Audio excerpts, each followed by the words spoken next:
Stanley had abandoned me countless times. For his childhood sweetheart. When he wanted to leave me again at our engagement banquet because of a phone call from that girl. I held his hand for the first time, pleading meekly, "Can't you stay and wait until we finish the ceremony?" The venue was filled with friends and family waiting for us to take the stage. Stanley was dressed in a pristine white suit, looking handsome and upright. But there was not a hint of the sweetness of an engagement on his face. His eyebrows furrowed with worry for another woman. Stanley impatiently loosened his tie. "Wife Tina is sick. I have to go and check on her.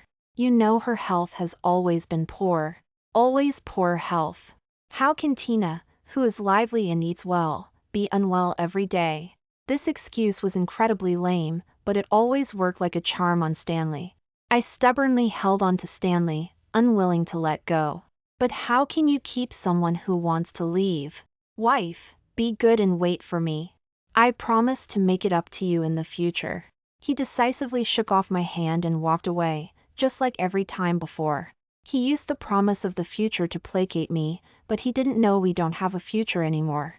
I lost my memory at the engagement banquet, chasing after the runaway groom Stanley. I was hit by a speeding car. I remember everyone except him. When I woke up, I found myself lying in the hospital, my whole body wrapped up like a mummy. The doctor said I had multiple abrasions on my body. Fortunately, none of them were serious. My parents stood by, seeing me in this state, and tears flowed down their faces. That Stanley is really outrageous. How could he run away from the wedding like that? He has caused our guilt to suffer like this. Luckily, nothing major happened. Otherwise, we would never let her off the hook. I lifted my eyes and looked blankly at the hospital's white ceiling.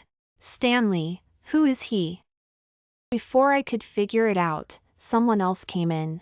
The person who entered was my parents' close friends, Uncle Smith and Aunt Smith. Aunt Smith saw me and tears started to flow. "Gil, I'm sorry.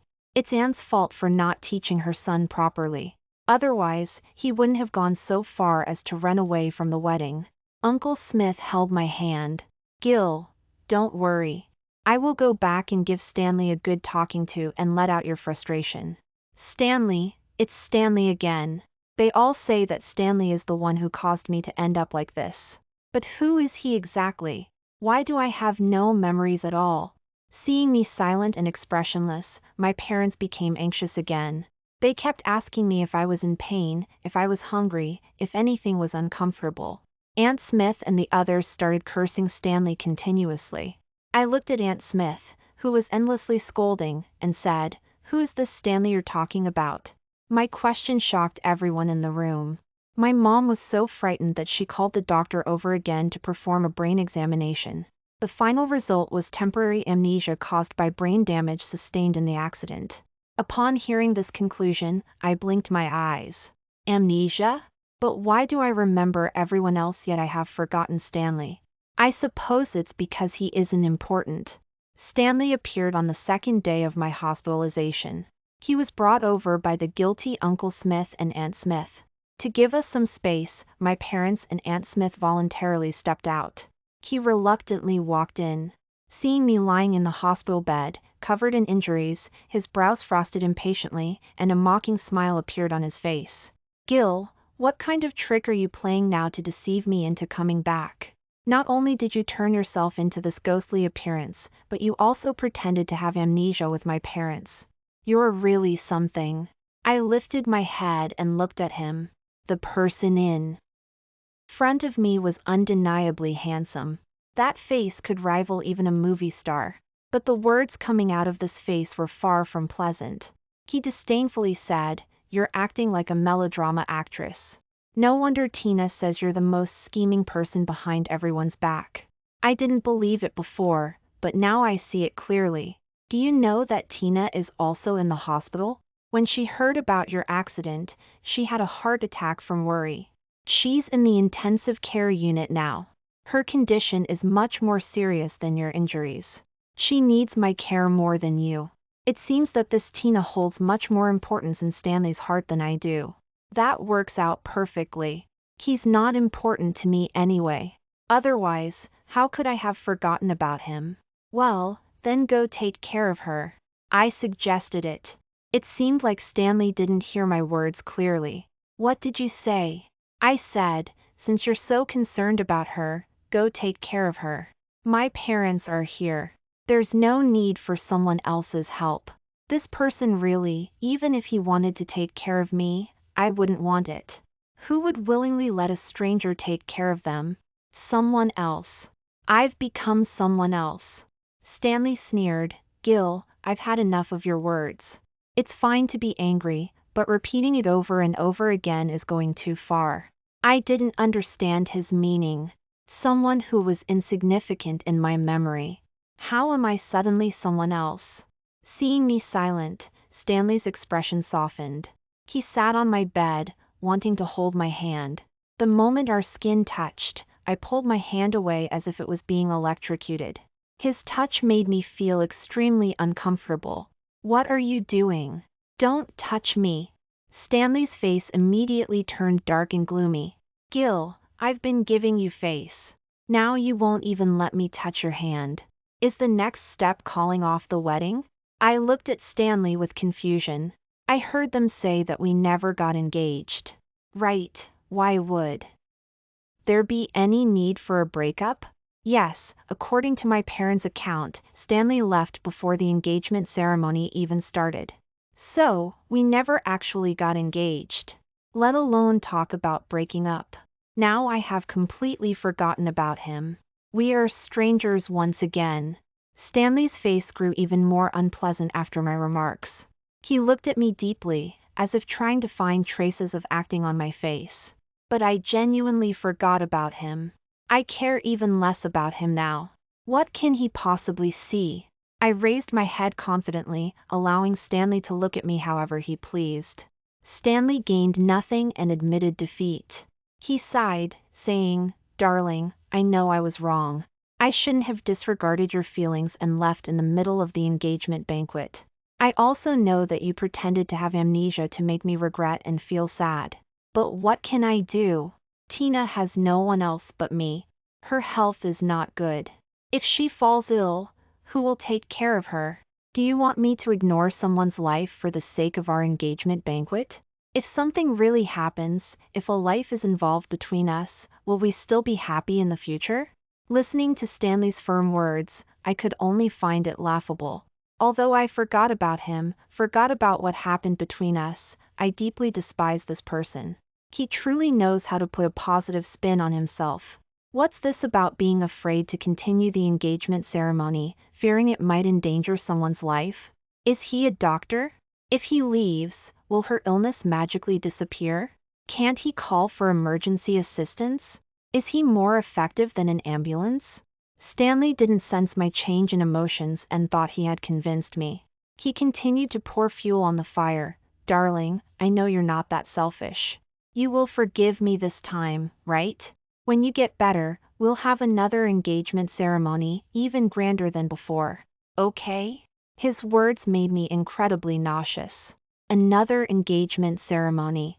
How confident is he that I would agree? I shook my head. No, not happening. I didn't want to continue entangling myself with a man whose mind is so clouded. Stanley froze. What did you say? I stared at him and said each word deliberately. I said no. I don't know you, and I don't want to continue the engagement with you. Stanley's face darkened inch by inch.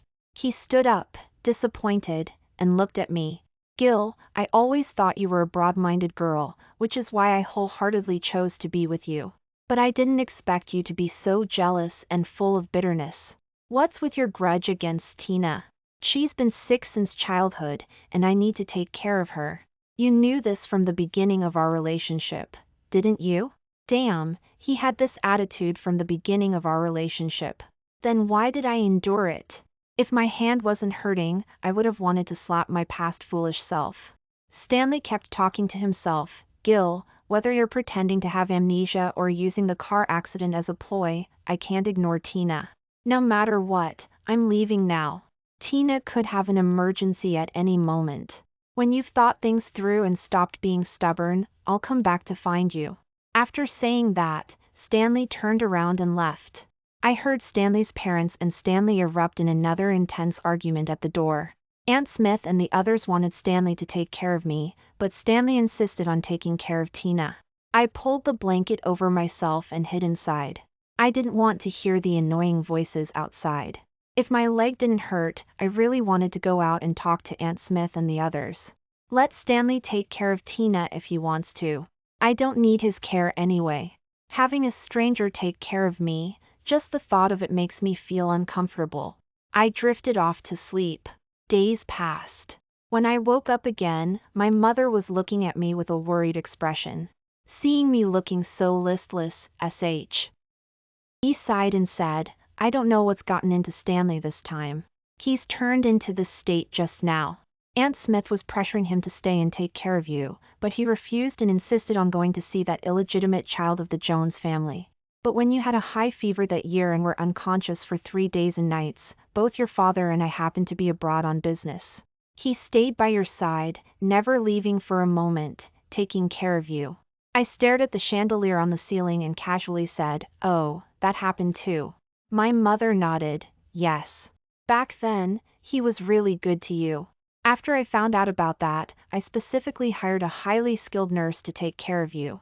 But he still wasn't reassured and insisted on personally looking after you.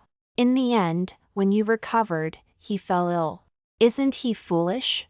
He really is quite foolish.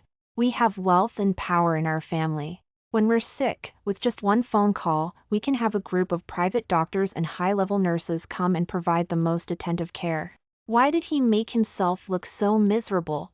My mother saw me nodding and said in surprise, "Gil, have you really forgotten about Stanley? You don't remember anything at all?" I looked at my mother, who had a worried expression. So, she also thought I was pretending. After all, I remember everyone except for Stanley. This kind of amnesia is indeed a bit strange. I looked at my mother and said seriously, "Mom, I really don't remember Stanley. He's a complete stranger to me.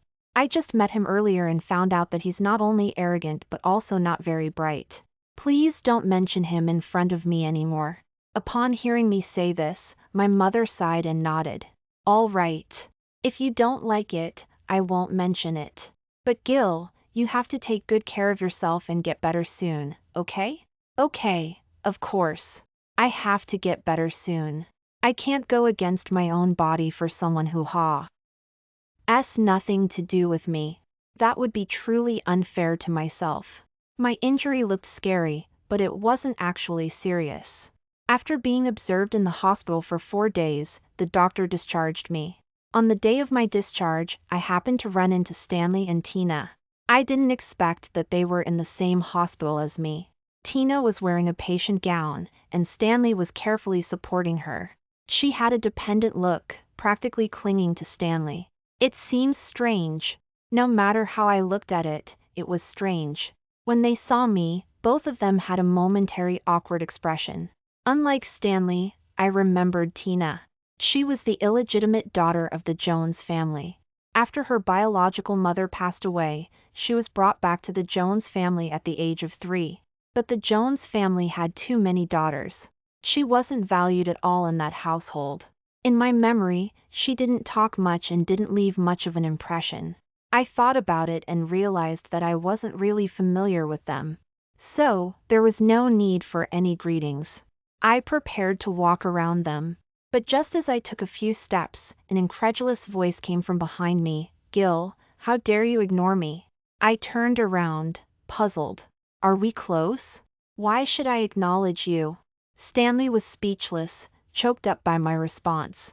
He gritted his teeth and glared at me fiercely. It seemed like I was the heartless woman in this story.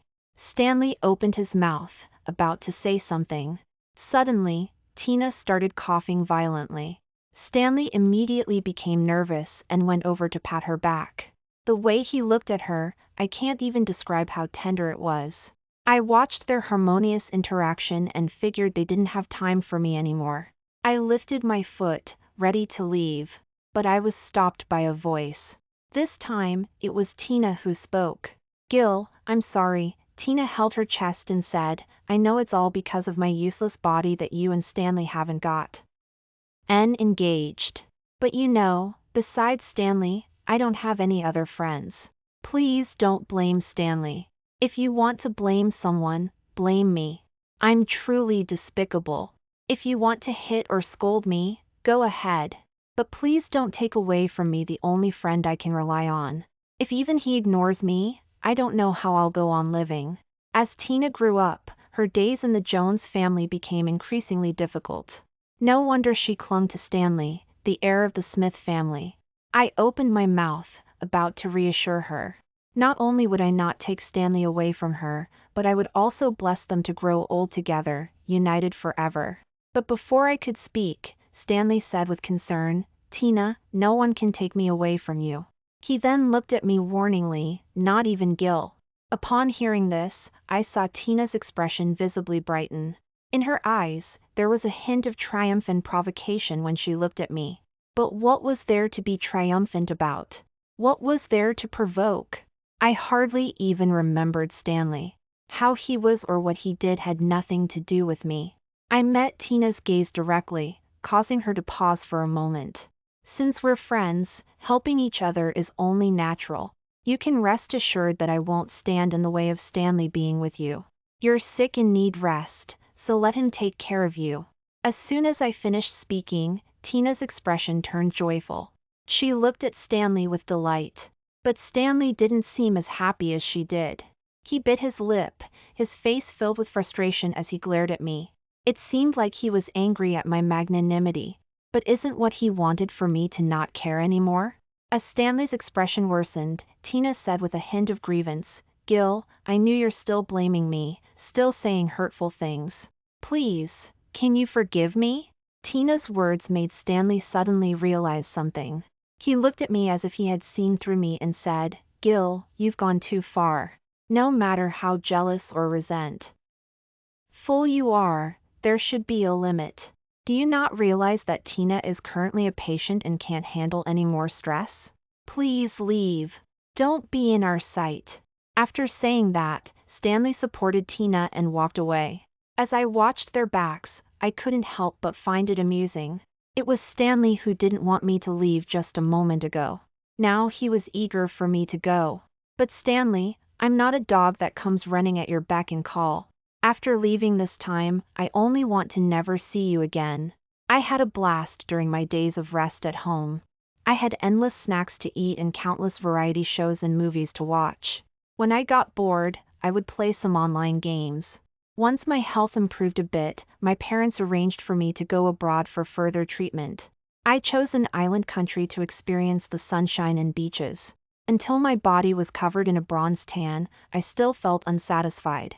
Only then did I return home, full of lingering joy. Upon my arrival, my parents specially prepared a welcoming feast for me. Aunt Smith and Uncle Smith were also present at the banquet. They apologized to me and expressed their regrets. I understood their intentions. Over the years, our family had provided numerous projects for the Smith family. They were afraid that I would be angry with Stanley, causing a rupture in the financial ties between our families. But I am not someone who confuses personal matters with business. Moreover, I don't even remember who Stanley is anymore. How could I be angry with someone I don't even recall? I raised my glass and said to Uncle Smith, "There won't be any issues with the cooperation between our families. I assure you." Uncle Smith's face brightened. "What about Stanley? You haven't contacted him during this time. I can tell he regrets it now. Can you give him a chance?" Regret? I didn't think so. Just a moment ago, I saw Stanley and Tina's social media post, making porridge for her. That sight of him washing his hands and cooking soup almost moved me. I smiled lightly and said, "Uncle Smith, as you know, I have amnesia. I've forgotten who Stanley is. You don't need to mention him to me anymore." As I finished speaking, Uncle Smith's face turned pale and defeated. "I understand, Gil. It's that boy Stanley's own misfortune. He doesn't deserve you." After the welcoming feast, I thought I would never have any interaction with Stanley again. But that very night, I received a call from Stanley. "Gil, I gave you a month of cold treatment to reflect. But how can you still behave like this? What did you mean by what you said to my parents today? You're just angry that I didn't attend your welcoming feast, right? Tina had a stomach ache and suddenly wanted to eat the millet porridge I made for her. Her heart condition is delicate and she needs proper care. Can't you stop being so petty? Call my parents right now and explain yourself. If you're really planning to cut me off, don't blame me for never speaking to you again. Never speaking to me again, huh? Who cares? Well, then never speak to me again. I cut off Stanley's furious voice. Who has the patience to listen to his nonsense? He's not anyone to me. He intentionally ignored me for a month, making me reflect on my own. Why is he so confident? Without hesitation, I proceeded to block him completely. I don't want this jerk to pollute my contact list. After returning, I didn't rush to go back to work at my family's company. My parents were scared by my recent accident and wanted me to stay at home and continue to recover for a while. Feeling bored at home, I picked up my phone and called my best friend. In no time, Lucy arrived in her flashy Lamborghini. Well, Gil, it seems like you really forgot about Stanley. If you dare to contact me, Lucy exclaimed. I was taken aback. What do you mean? Lucy laughed and said, you really forgot, huh? From Lucy's description, I came to know the truth. Eve. Or since I started dating Stanley, he felt that the people in my previous circle were not ambitious enough and forbade me from hanging out with them. So I haven't been in contact with them for 3 years. Hearing this, I was dumbfounded. Was I under some kind of spell before? Not ambitious.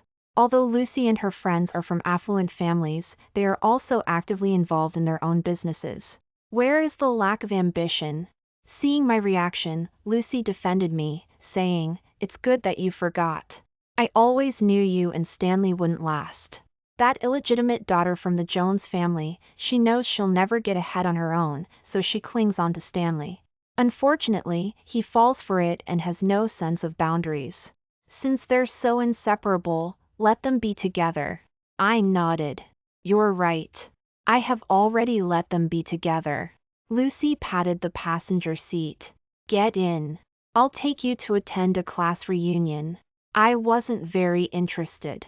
A class reunion? What's so fun about that? Lucy blinked, laughing. Of course it's fun. I heard that Tyler, the campus heartthrob, will be there. He's back from abroad. Tyler, wasn't he supposed to have settled overseas? He actually came back. Seeing that I didn't respond, Lucy added, Hume's the other one who was called the school's most handsome along with Stanley back in college. You forgot about Stanley, fine, but did you forget about him too? I smiled. I didn't forget. How could I forget? He was the most striking figure in the library, the shining presence in the debate competition, the most special presence in the hearts of us college girls. Not only was he good-looking, but he was also incredibly intelligent. Intelligent is one thing, but he was also so hardworking. He was the mythical figure of our school, with perfect scores in every subject and amazing athletic achievements. What's even more astonishing is that he had a flair for the arts. He played the piano with such enchantment. In my heart, he was like an unattainable flower on a high peak, to be admired from afar but not to be profaned. After graduating, he went abroad for further studies. The hearts of the female alumni shattered. I never thought that after so many years, I would be able to see him again.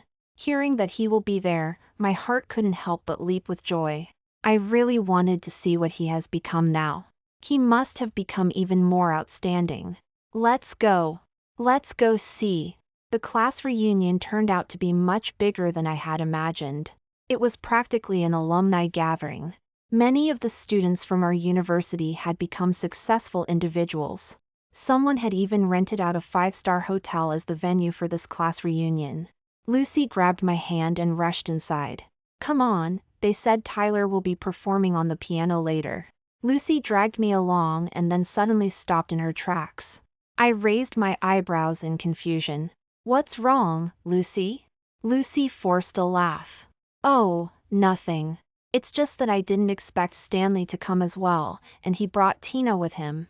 What bad luck. I looked ahead and indeed saw Stanley.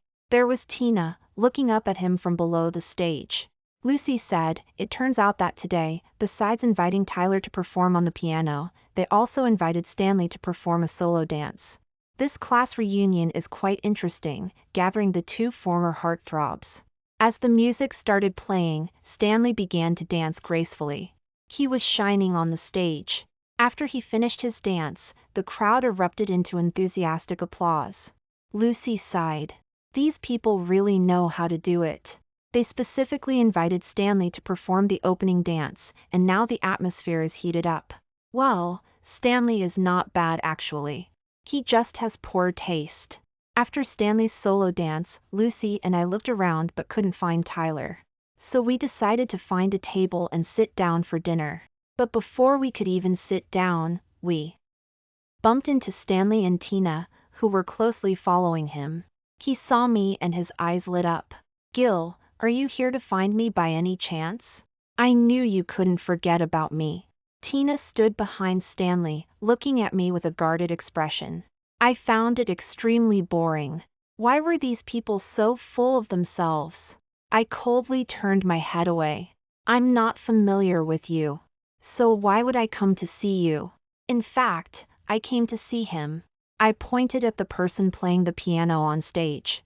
His slender fingers pressing down on the keys, beautiful music flowed out from it.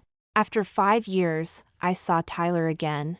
He was still so wonderful, elegant, and noble, just like I had imagined. "Gil, why are you still being stubborn with me? You're not even acquainted with Tyler. Do you really need to use him as an excuse to confront me?" Stanley bit his lip and looked at me with a sense of grievance. I shook my head. "I'm not being stubborn with you, Stanley. We really don't know each other, and I hope you won't bother me anymore." Lucy chimed in beside me. "Exactly. Stop clinging on to my best friend right now. She's not familiar with you." Stanley's expression twisted. "Gil, are you really going to embarrass me like this? I was wrong about the engagement banquet, but I've already apologized to you. Why do you keep holding on to it?" Tina looked at Stanley's devastated state. She stood in front of him in a protective stance. "Gil, if you want to blame someone, blame me. It was wrong of me to stand in your way and be the villain. You can punish me however you want. Just please stop tormenting Stanley. These two people, do they have a problem? Why are they bothering me?" I couldn't bear it any longer and said, "I've already told you. I haven't been tormenting him because I don't even know him. We're not acquainted at all. You two can do whatever you want. Just don't come in front of me and be a nuisance." My words completely shattered Stanley. He angrily said, "Fine. Great. Gil, you're really something. If you don't know me, then you don't know me. I don't know you either. It's better if you never come looking for me again. So, I won't look down on you." After saying that, he grabbed Tina's hand and walked away. Lucy watched their backs and clicked her tongue in amazement. "Stanley thought you were just having a disagreement, Gil. Maybe he never believed that you truly forgot about him." I looked at Tyler shining in the crowd and casually said, "Who cares? Yeah, who would want to deal with him? Let him think whatever he wants. He has nothing to do with me anymore." The class reunion was just a formality. After Tyler finished his performance, the reunion lost its meaning to me. As a Ruri elite, Tyler was surrounded by many people. Lucy nudged me and asked if I wanted to go over and say hello. I shook my head. We're not even acquaintances. How could I casually say hello to Tyler, the godlike figure? I was just a passerby looking up to him. Speaking to him or even trying to establish a connection with him was something I wouldn't dare to imagine. Lucy is easygoing, so after spending some time with me, she went to play with familiar classmates. I sat in the corner, quietly drinking my wine. Stanley, as if intentionally putting on a show for me, sat nearby with Tina, speaking intimately. When Stanley's joyful laughter reached me again, I put down my glass, wanting to leave this place. Perhaps I shouldn't have come here today. It's too boring. As I was about to get up, a pleasant voice came from above me. "May I sit here?" This voice sounded somewhat familiar. I looked up and saw the owner of the voice. Tyler looked at me with a smile, softening his cold demeanor. Of course. In that moment, I didn't know where to put my hands and feet. I didn't expect Tyler to come back and initiate a conversation with me. Gil, why didn't you come over to say hello earlier? Did you forget about me? I quickly shook my head. Who could forget the name of the godlike Tyler? I just didn't know that you knew my name. Tyler smiled gracefully. Of course I know you, Gil, from the economics department. We used to see each other often at the library. I remembered back then I did see Tyler frequently at the library. I don't know if it was a coincidence, but he always sat not too far from me. But he seemed so aloof. I never dared to say hello to him back then. I noticed that you liked reading novels in the library, especially Edgar Allan Poe's detective stories. So have you become a Sherlock Holmes now? Tyler's teasing quickly brought me back to my teenage years. It was true that I loved reading various detective novels back then, analyzing the intricacies of the cases. I thought it was just my little hobby, but it turned out he had noticed unconsciously. I felt that our distance had narrowed significantly. He was no longer the distant godlike figure but the handsome prince sitting in the corner of the library. I actually didn't like going to the library, but Tyler's persistence kept motivating me. I thought if someone as excellent as him was still working so hard, why shouldn't I make the most of my time and strive as well? Shared memories brought the two of us closer. I really liked you back then, so serious and diligent, Tyler said to me. I smiled. Actually, I should be saying that to him. He was the most serious and diligent person in the entire library. If it weren't for seeing him, I wouldn't have maintained my self-discipline. I thought to myself, you're so outstanding, yet you're still striving. I said, how could I be lazy? Upon hearing my words, Tyler became ecstatic. He exclaimed, Gil, so that's how it was. Do you know I thought the same way? I saw you going every day, and I couldn't bring myself to slack off either. Who would have thought we were encouraging each other in that moment? We looked at each other and laughed. It turned out that we were both striving for each other back then. What a strange fate. Ah, suddenly Tyler exclaimed. I quickly looked behind him and saw Stanley with a grim look on his face, holding an empty wine glass. He had intentionally spilled red wine on Tyler. I was furious. Stanley, what are you doing? Stanley's eyes turned red. Gil, I was wrong. Come back with me. Please, I won't leave you for someone else again. I looked at Stanley coldly. You should be apologizing to Tyler, not me. How could you pour wine on someone else? Stanley clenched his teeth and refused to apologize. Tyler, do you know that Gil is my fiancé? What do you mean by getting close to him like this? Have you no shame? Tyler elegantly stood up, casually patting the wine stain on his clothes, then he said to Stanley, fiancé? That means we're not married. So I have the right to pursue Gil. You dare. As soon as these words came out, Stanley seemed like a lit explosive. He reached out his hand and was about to slap Tyler's face. I quickly grabbed Stanley's hand. I looked at him with disgust. Stanley, have you gone mad? Are you really insane? Let me say it one last time. I don't know you. I truly don't know you at all.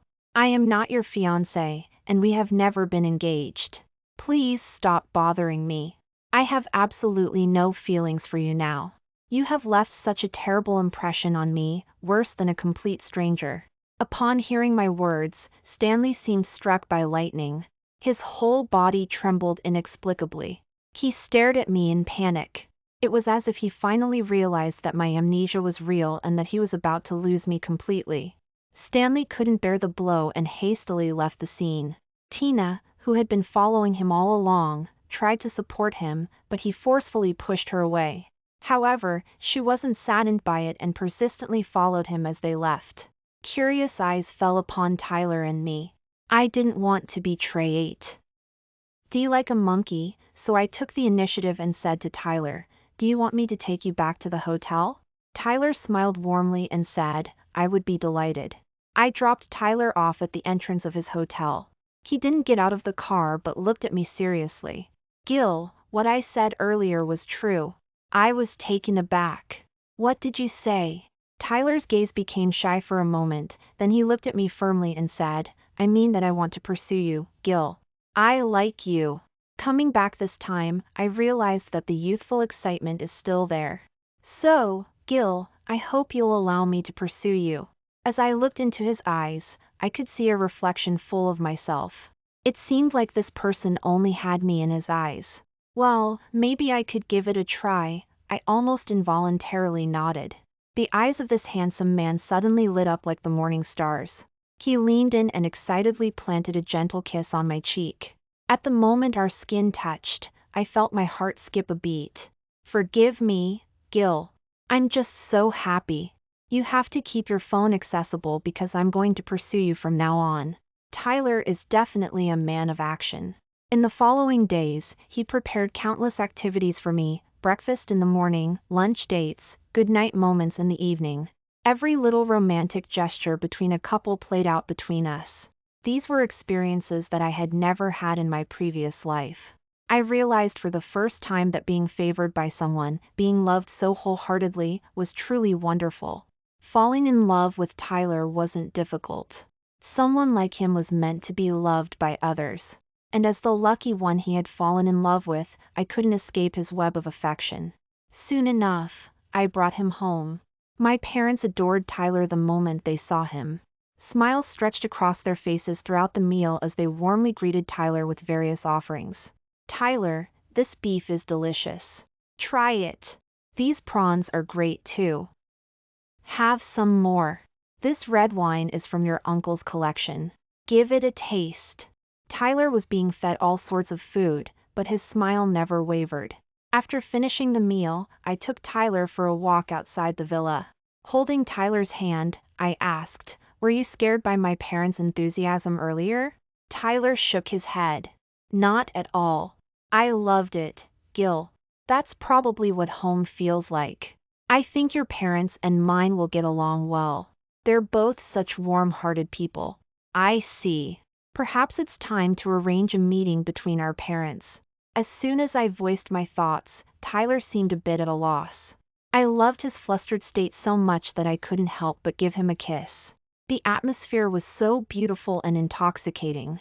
But there are always people who love to cause trouble. Gil, Tyler, a voice of shock came from the opposite side. Are you two really together? Tyler, you have no shame. I turned my head and met Stanley's resentful gaze. I furrowed my brows. What are you shouting about? Who are you? And how dare you come here and insult my boyfriend? Stanley stumbled for a moment, then he burst out, I'm your fiancé. I'm Stanley. How can you really forget about me? How can you allow just any man to come between us? I scoffed. Who says I can't forget about you, Stanley? I warn you, don't come and disturb my life anymore. Furthermore, Tyler is not just any man. He is my beloved. I tightly held Tyler's hand as if I were holding the whole world. Stanley suddenly burst into laughter. He stared intently at the hand that Tyler and I were holding. Good. Very good, Gil. You certainly are something. Well, I hope you never remember me and never have any regrets. I smiled calmly. Of course, I won't have any regrets. Tyler and I are getting engaged next month. If you don't mind, you're welcome to attend. Stanley's lips turned pale in an instant, and he spoke with determination. Then congratulations in advance. To both of you. But I may not have the time to attend because I'm also getting engaged to Tina. Oh, well, congratulations to you too. Stanley seemed stunned by my congratulations, stumbled for a moment, and then turned and walked away. I didn't lie. I really do want to build a family with Tyler. I chose a beautiful and sunny day, and we made our engagement official. Then Tyler's parents flew back from overseas, just as he had mentioned. Both sets of parents got along very well, just as he had predicted. During the engagement ceremony, Tyler walked towards me in a pristine white suit. We exchanged our marriage vows together. He tightly held my hand as if never wanting to let go. In the middle of the engagement ceremony, I thought I saw Stanley's parents. Curiously, I asked Lucy beside me, didn't Stanley say he was getting engaged today too? Why aren't his parents here? Lucy scoffed. Stanley is out of his mind. I don't know what he sees in that woman. What can she do besides pretending to be sick all the time? She's just a discarded child from the Jones family. Stanley insisted on marrying her, and now the Smith family has kicked him out. Well, the Smith family has more than just him as a son. Their second son is studying abroad and will be back soon. I nodded in understanding. So that's how it is. Seems like everyone in the Smith family except for Stanley has their head screwed on right. Tina, that cunning and calculating woman, is definitely not a good choice as a daughter-in-law. I really don't understand how a good family like the Smiths could raise such a foolish person like Stanley. But those things aren't my concern. After all, I have a handsome guy by my side. I don't have any thoughts to spare for a stranger. We got married on the 3rd month of our engagement. It seems like Stanley was trying to keep up with us. He also got married on the same day as us. Lucy told me all of this, but I didn't have the mind to pay attention to him. After our wedding, we went on a month-long vacation in the Maldives. Once our vacation was over, Tyler and I went abroad together again. Tyler is very capable at his job. After discussing with both our families, we decided to open a branch of our company overseas to earn money from foreigners. As a result, Tyler and I have been living abroad ever since. When we returned to our home country again, it was already 3 years later. By then, we were holding a cute little girl in our arms. Upon returning home, Lucy rushed over right away. Let me see my niece. Wow, she's so adorable. Lucy gave her a big golden ingot as a gift. Tacky, but the sentiment is genuine. When Tyler took the child to play, Lucy leaned in close to my ear and whispered mysteriously, "You know what? Stanley and Tina got divorced." I was surprised and asked, "Tina was willing to divorce him?"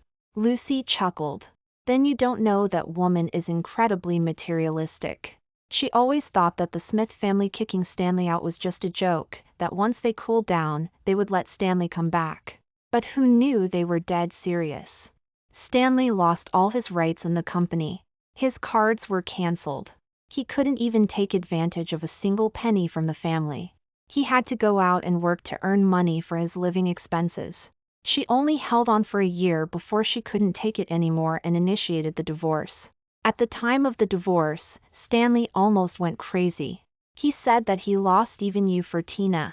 How could she not want him? But Tina said that if it wasn't for her being the Smith family's eldest son's wife, she wouldn't even bother with him. He's nothing. I chuckled. That's her true nature indeed. Lucy nodded. That's right. That woman has always been so materialistic. It's just that Stanley is too foolish to see through it. What kind of person is Mrs. Jones? Such a ruthless woman, yet she didn't manage to kill her. Can she really be a simple, sickly child? Stanley is just foolish. You don't know, but they had a miserable time after the divorce. I curiously asked, "What happened?" Lucy shook her head. Stanley's heart was truly broken after several blows. He was completely ruined. On the day they finalized the divorce papers, Stanley drove his car and crashed into Tina. I gasped. Did she die? No, fortunately, she didn't die. But she was left disabled. Both legs completely paralyzed. You tell me, is that not tragic? Indeed, that is truly tragic. She wanted to climb the social ladder but failed and ended up like this. Tina must be regretting it now. What about Stanley? Lucy clicked her tongue. Him? If he intentionally harmed someone and was driving under the influence, he's definitely done for. Charged with intentional injury and DUI, he was sentenced to 10 years in prison. The Smith family was so angry that they said they would disown Stanley. It's truly disgraceful. What was he thinking? He was such a shining person back then, one of our college heartthrobs. How did he end up like this? Yeah, how did it come to this? I also can't understand. After all, I don't know him. He's just a stranger. Perhaps it was his own choice. At night, after soothing our sweet daughter to sleep, I turned over and nestled myself in Tyler's embrace. Tyler seemed a bit uncomfortable. Don't. Our daughter is right there. I laughed. I absolutely adore his shy demeanor. Just a hug, nothing more. Tyler also laughed. What did you and Lucy talk about during the day? I buried myself deeper in his embrace. I told her that having you is wonderful, Tyler. Choosing you is the best decision I've ever made. Yes, I dare not imagine how much misfortune I would have encountered in this lifetime if I had chosen someone else. Fortunately, I chose him. Tyler hugged me back and whispered softly, "Wife, I feel the same way."